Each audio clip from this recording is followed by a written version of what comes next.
Hello po sa inyong lahat mga ka-crypto. Sa video na ito ay pag-uusapan po natin ang isang napakalaking kaganapan dito sa mundo ng cryptocurrency. At ito po ang token burn na 800 million na Bitget tokens or BGB.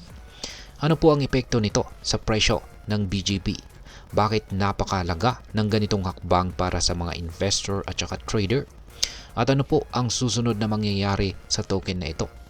Kaya yan po ang siyang ating aalamin sa video na ito, pero bago po tayo magpatuloy ay nais ko lamang po munang bigyang linaw ang aking disclaimer kung saan ang nilalaman po ng video na ito ay hindi po ito isang financial advice. For education and information purposes lamang po ang layunin nito. Ayan. Umpisahan po natin sa kung ano po ang token burn at bakit po ito mahalaga. Sa cryptocurrency, ang token burn o pagsusunog ay ang proseso kung saan ay permanenteng tinatanggal ang isang dami ng mga token or binabawasan po yung bilang ng mga token mula sa sirkulasyon. Ginagawa ito para mabawasan po ang supply ng token.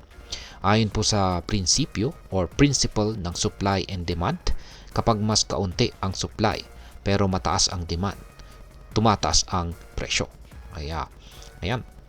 Sa kaso po ni Bitget, ang kanilang 800 million na token burn ay kumakatawan sa 40% ng kabuang supply ng BGB, kung saan ay nagkakahalaga po ng $5.2 billion.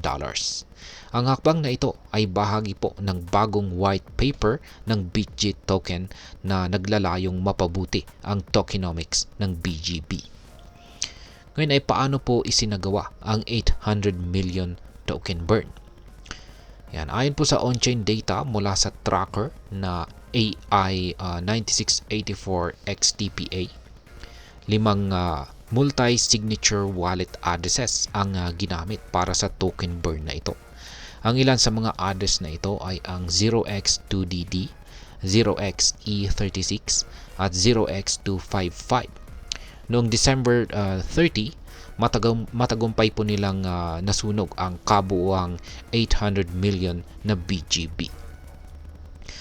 Ngayon ay ano po ang epekto ng token burn dito sa presyo ni BGB. Ayan, kahit na nagkaroon po ng malaking token burn, bumaba ng halos 14% ang presyo ni BGB sa parehong araw. Mula $7.19 ay bumagsak po ito sa $6.40. Gayunpaman, kung titignan po natin ang weekly chart, nakapagtala ito ng 56% na pagtaas, kung saan ay nagpapahiwatig ng bullish momentum sa mas mahabang panahon. Bakit bumaba ang presyo kahit may magandang balita? Isa sa mga dahilan ay ang volatile o pabago-bagong kalagayan ng market. Sa kabila nito, nananatiling positibo ang pananaw ng mga market watchers dahil sa inaasahang pagtaas ng presyo ni BGB dulot ng malaking pagbaba sa supply nito.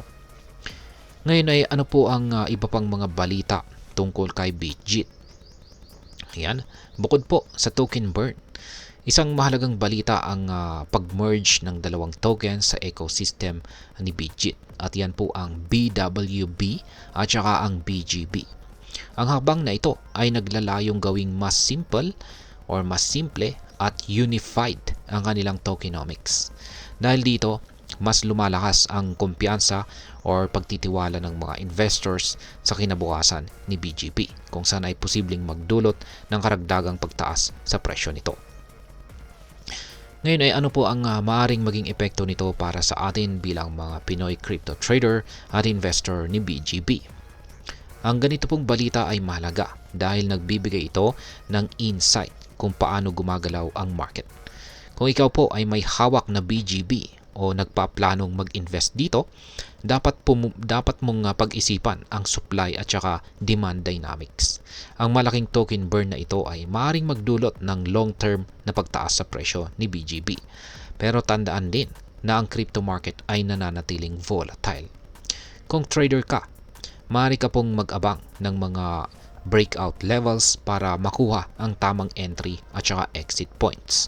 Kung investor ka naman, maaaring maging handa maaring maging maganda itong oportunidad para sa long-term holding. Ngayon ay ano naman po ang aking masasabi tungkol dito?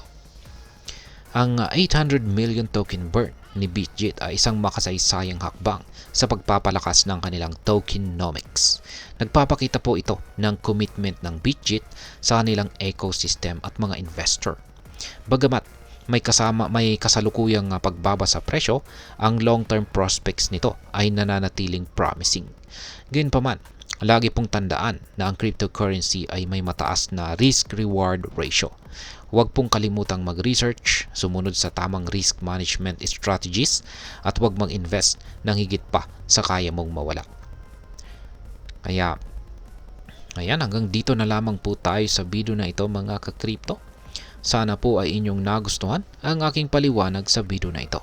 Kung inyo po itong nagustuhan, pag-click lamang po ang like button nito. Marami pong salamat sa panonood, ingat po tayo lagi, at God bless po sa ating lahat.